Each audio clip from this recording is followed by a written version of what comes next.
abam.info presents At by Lee Isserow. Read by Ellie Stephenson. Prologue.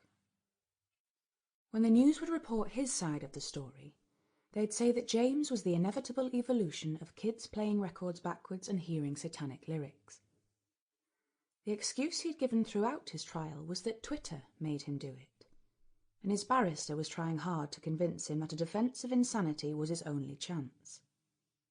James didn't want to be labelled insane, even though he was assured that there was a specific legal definition of insanity at the time of committing the offence, rather than a general label of being completely and utterly mad that would follow him for the rest of his life. He also didn't know what the rest of his life would look like, let alone how long it might be, but could only picture that it would be behind bars. The barrister insisted that he be evaluated by 3 different specialists in mental illness, one after the other returning a declaration that he was compos mentis, and yet James's reason for the killing was certainly not that of a sane man. The strategy that had been developed by his poor excuse for a legal team was to blame the police. The news crews had been down to the hospital to see him being literally carried out. The cameras had caught the excessive force that was put into action to sedate him. They were counting on the current political tide to wash ashore in their favour. The officers had, as the media put it, beaten the sanity out of him. He sat in court, stringy and gaunt from the barely palatable excuse for food that had been served whilst he was in custody, wearing a cheap grey suit his mother had bought for him from Primark. It was ill-fitting, and as he put it, looked like the sweatshop children who made it weren't beaten hard enough the day they churned it out on the production line. His blonde locks were unkempt, his eyes wild and heavy with bags from lack of sleep in the cell. Life in custody didn't suit him, and the rest of his life in prison would be, he joked to himself, a death sentence. He knew nobody could win his case, and had figured that was the plan. That's what they wanted for him all along. Nobody would believe the rantings of a murderer, especially one who held an old lady and a child amongst his captives. He sounded like the deranged offspring of son of Sam and Charles Manson.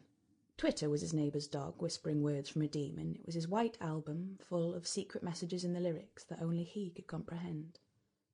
His phone, a cheap no-frills Apex handset, was amongst the evidence and had been intensely scrutinised by specialists.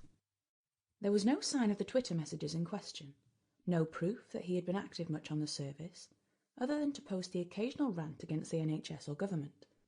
His tweets read like micro-manifestos of an angry anti-governmental, a potential powder keg of angst and frustration. He pleaded with the barrister to get someone to investigate further, and they hired techies who went above and beyond. Looking through the operating system, the apps checked his GPS coordinates at the times and dates of the tweets on his profile, and even took the handset apart to trawl through the hardware for potential signs of external tampering. Of course, they found nothing. His statement remained the same and was repeated across all the news networks. Young man claims driven to hostage-taking and murder by nefarious forces on social network. Nobody paid attention when he expanded further, tried to explain that it wasn't just one event, one missing tweet, that they had driven him to it. That wasn't a sexy news soundbite.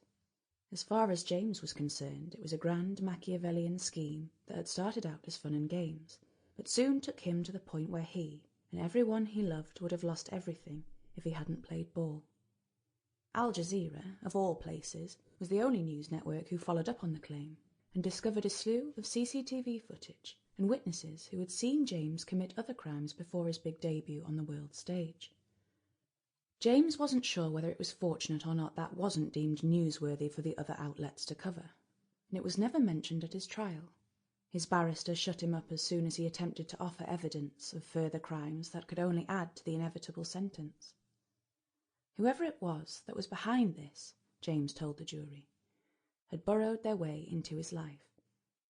The forces manipulating him were expert puppeteers, a spin doctor of criminal intent and action, convincing him at first that he was doing the right thing, and bit by bit, step by step, took him further and further over the edge. James knew how that sounded, that he was just supporting the insanity plea, but there wasn't any other way to put it. The mysterious tweeter had been moving all the pieces in his life to reach their end. Sample complete. Ready to continue?